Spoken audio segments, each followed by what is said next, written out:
Olá, meus irmãos, muita paz nos nossos corações, que o Mestre amado possa nos inspirar mais uma vez nesse trabalho de estudo da doutrina espírita. Espero que vocês tenham tido uma semana de muita paz, de muita alegria.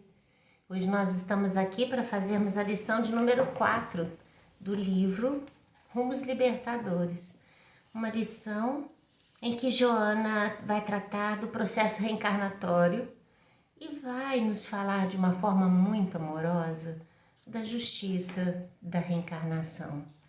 E é importante nós pensarmos sobre isso. A reencarnação ainda não aceita por um número grande de pessoas, mas que é um fato e a ciência tem comprovado o processo reencarnatório.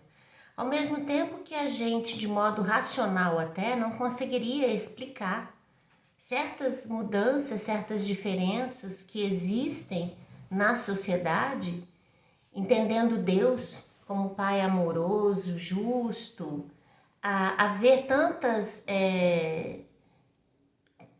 inconformidades, vamos dizer assim, na vida das pessoas. É preciso que a gente pense sobre isso, né? Por que crianças tão jovens morrem? Por que nascem uns tão enfermos? Por que uns são dotados de extrema capacidade do desenvolvimento intelectual e outros vivem na idiotia? Por que uns têm toda a vida financeira organizada, bem elaborada, e outros nascem numa extrema pobreza, tendo que viver quase que a vida inteira do amparo e da ajuda das pessoas até para ter o que comer? É preciso pensar nessas coisas e não tirarmos da nossa mente a bondade divina, a solicitude de Deus, né? A perfeição de Deus.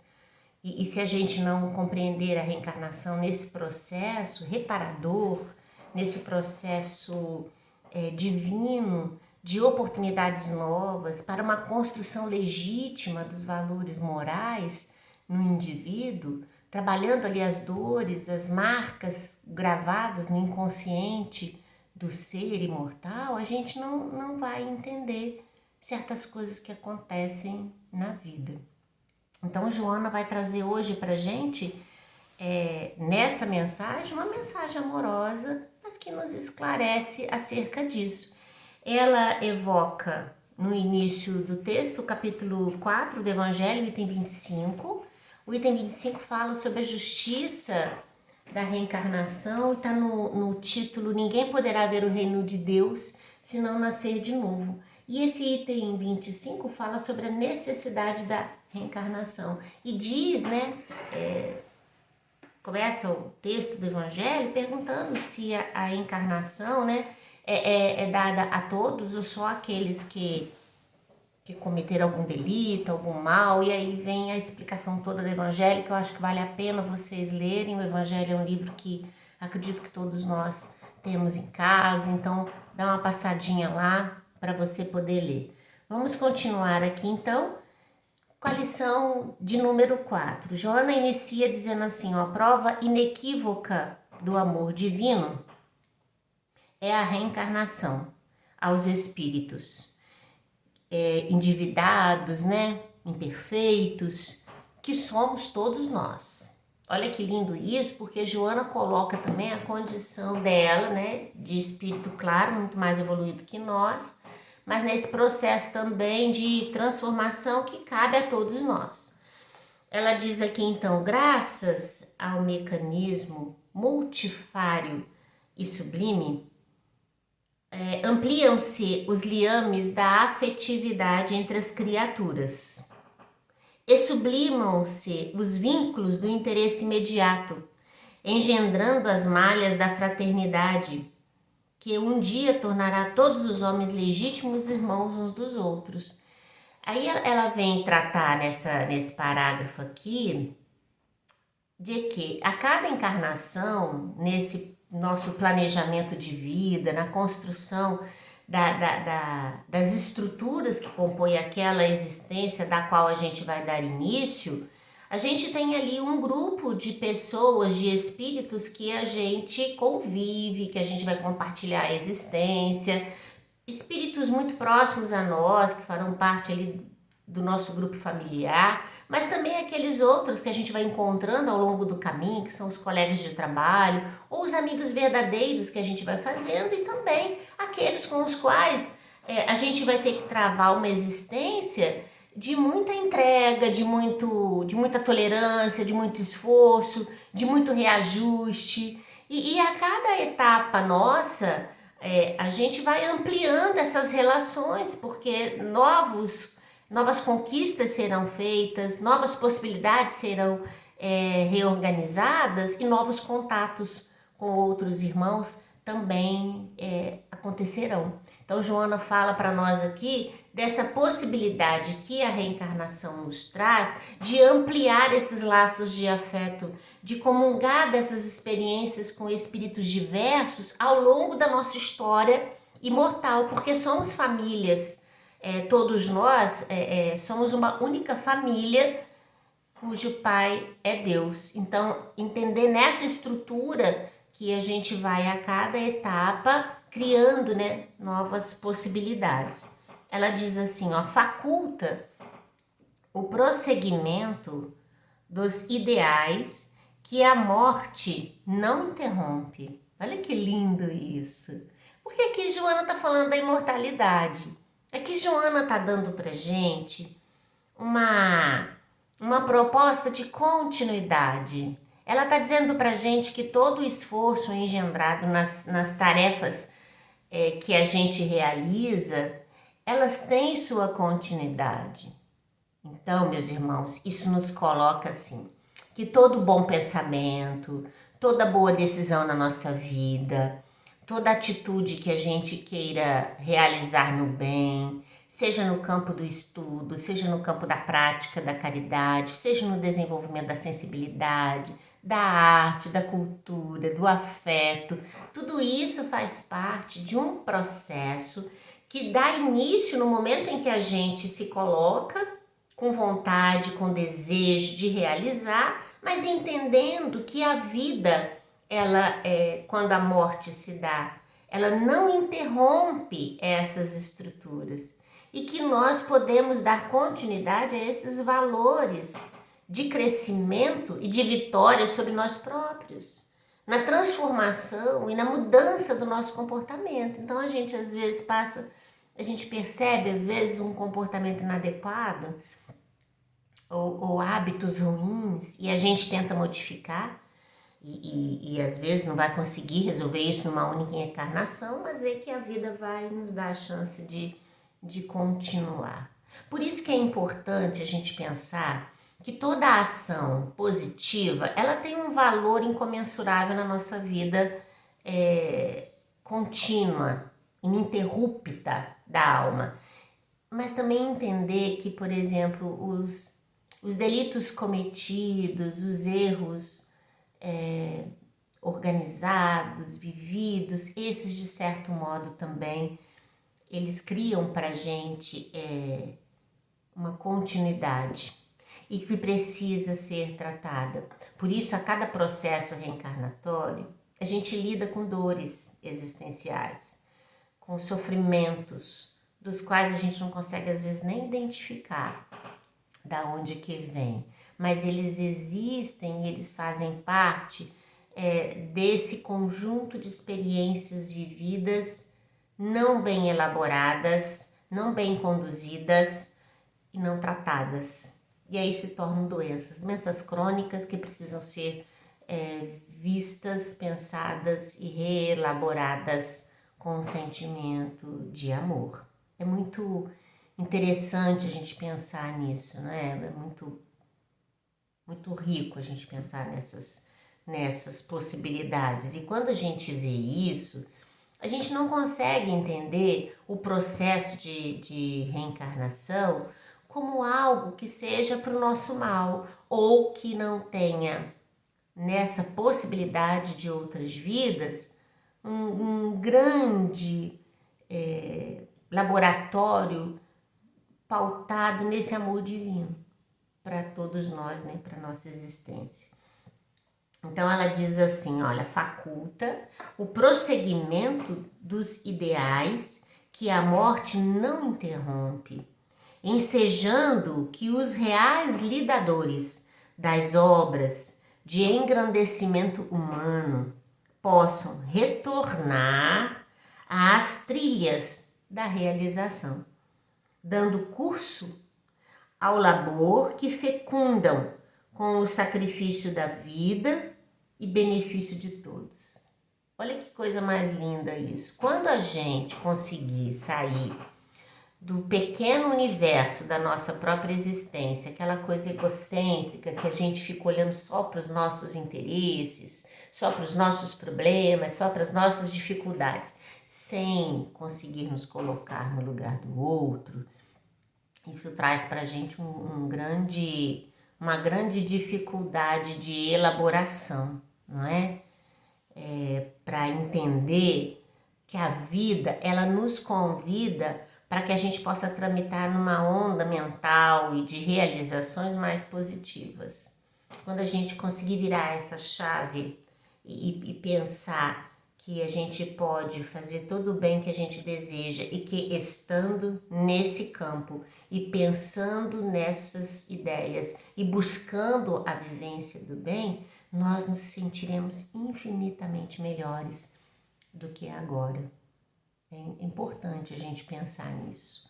Bom, continuamos então.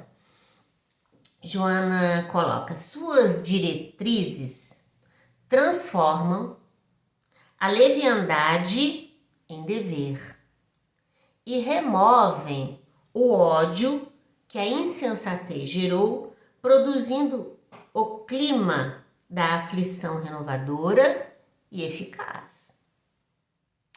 Aí a gente, aqui nesse parágrafo, Joana traz um negócio profundo demais, né?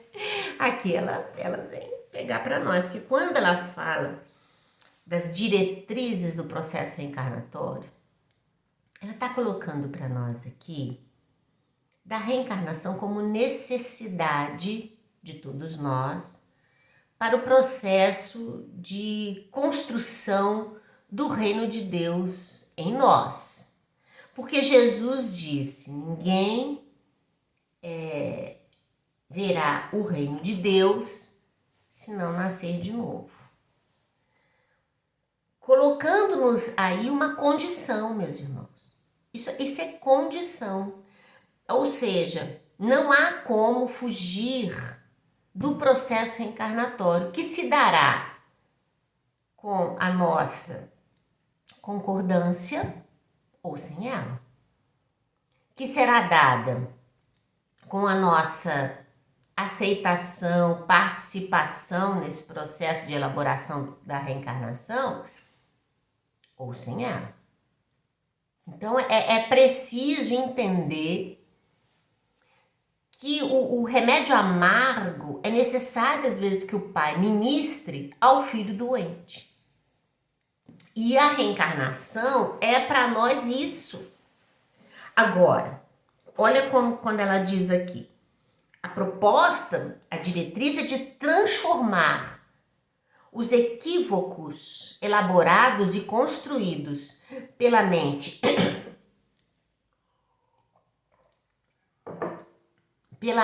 enferma e descuidada, que é característica dos espíritos imperfeitos, na transformação para a legítima essência de todos nós que é divino. Então, sair de um estado de pobreza moral, né, de fragilidade moral, vamos dizer assim, para a riqueza de conduta pautada no bem e no amor, no real sentido da vida de todos nós, isso o processo reencarnatório nos faculta.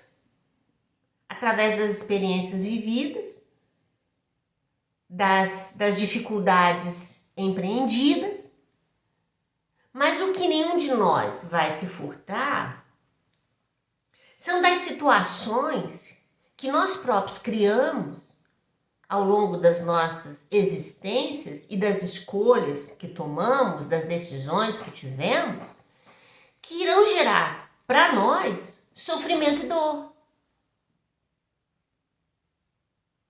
Como resultado inequívoco da lei de ação e reação. Como resultado único das consequências dos atos e escolhas por nós realizadas. Mas aí, ao mesmo tempo que Joana fala isso, ela fala dessa dor como uma ação terapêutica, libertadora. Porque ela usa, dando para nós aqui, produzindo o clima da aflição renovadora e eficaz. Porque a dor nessa atitude de tocar o nosso coração para essa nossa busca com Deus. Dessa nossa entrega para o verdadeiro sentido da vida. Aí a gente lembra Jesus quando diz: bem-aventurados aflitos. Está aqui, ó. Joana traz à tona nesse parágrafo essa citação de Jesus. Bem-aventurados os aflitos. Porque a gente precisa construir o bem nessas estruturas da vida, marcadas às vezes pela dor, pelo sacrifício, pelas provações, pelas expiações, que não são fáceis de ser vividas, mas que é para nós o ensejo à superação das nossas próprias imperfeições. Joana continua. A reencarnação propicia a reeducação do infrator através dos incessantes e complexos recursos desse sofrimento que repara e da meditação silenciosa nos cárceres abençoados da carne, mediante os quais aprende dignificação e sabedoria.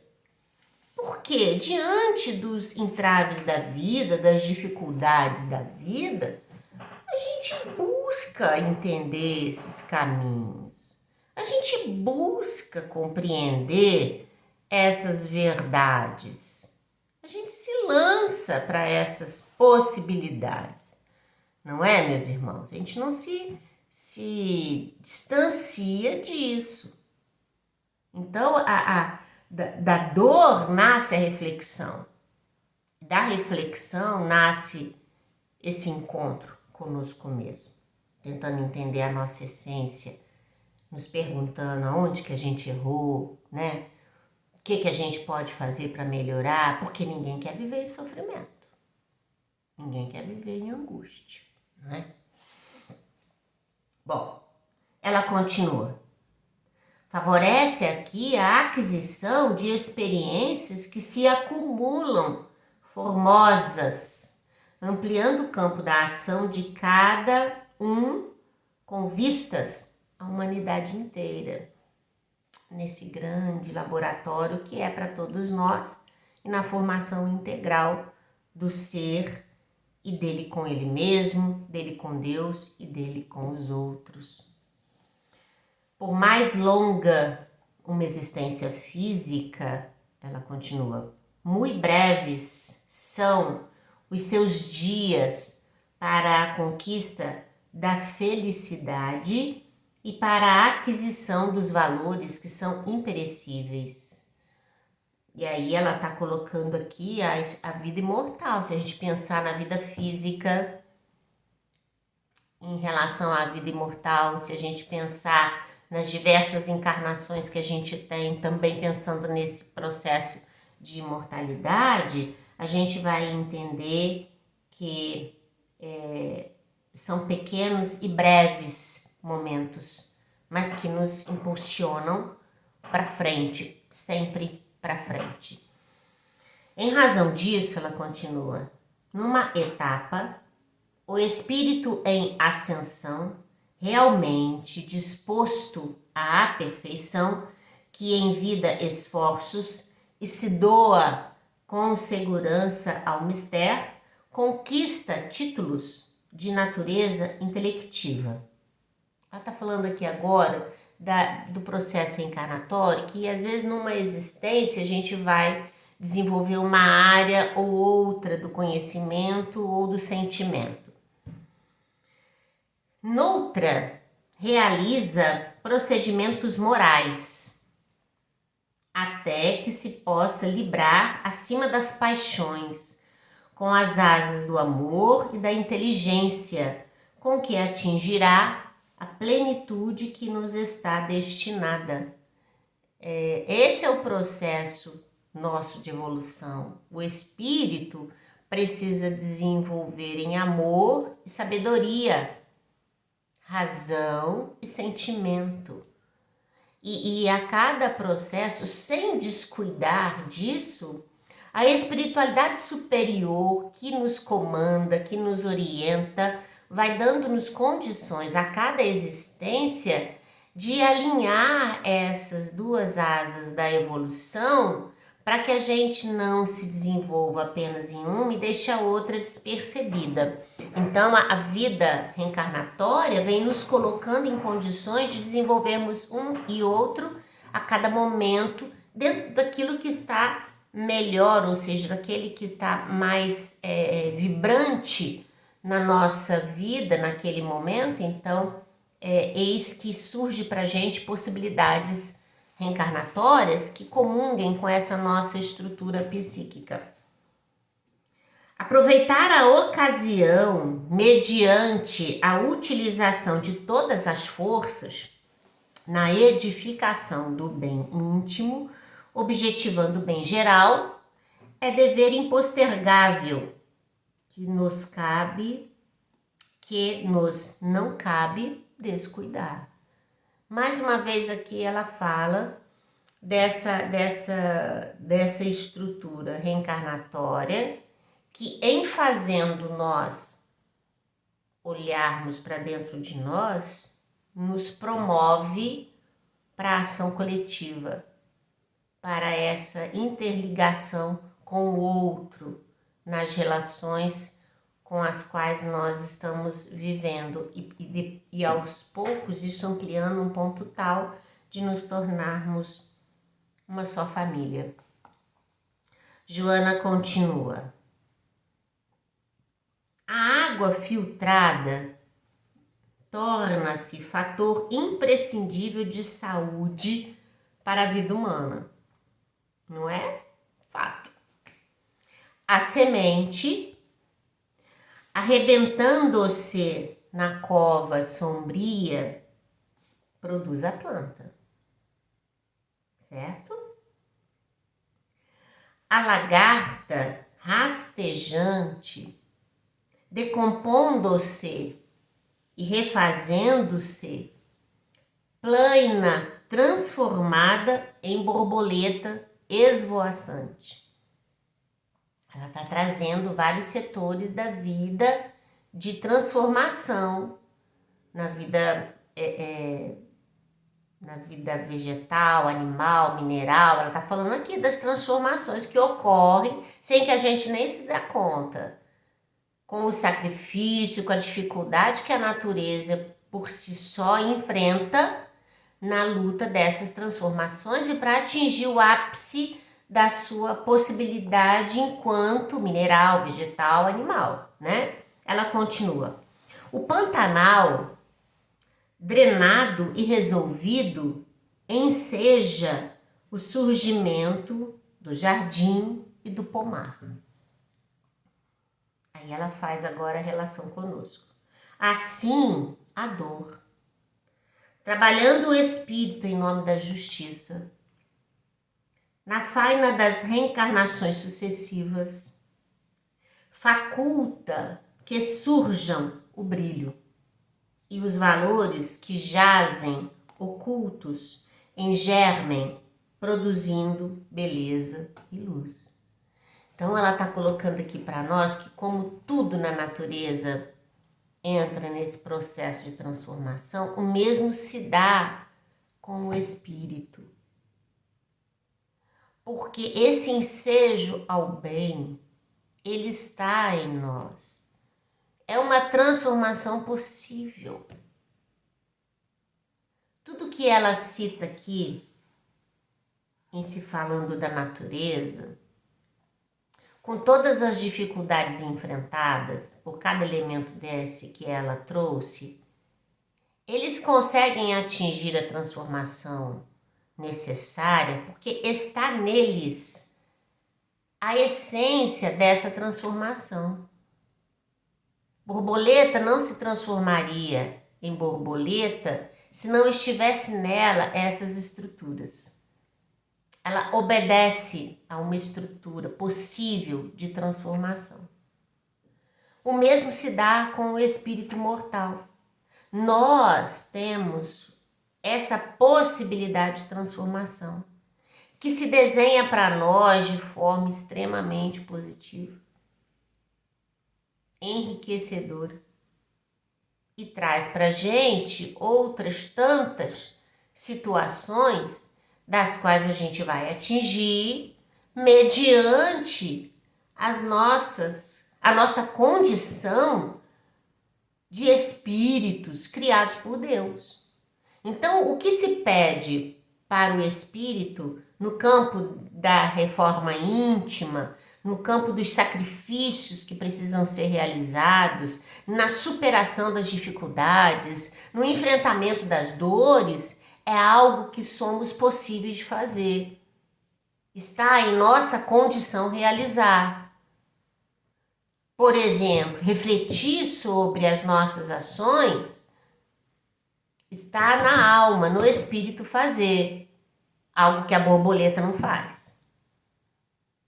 Não está nela isso, a não ser pensante. Então, o que se pede de nós, espíritos, é porque nós temos condição de dar. Muito interessante pensar nessas estruturas, não é?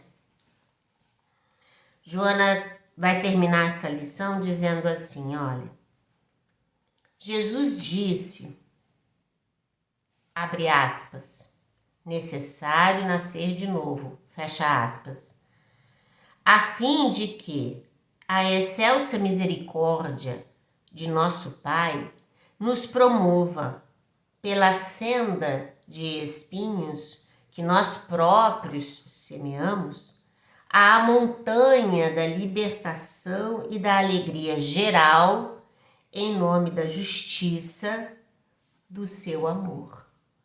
Olha que linda essa lição, porque ela faz-nos entender da condição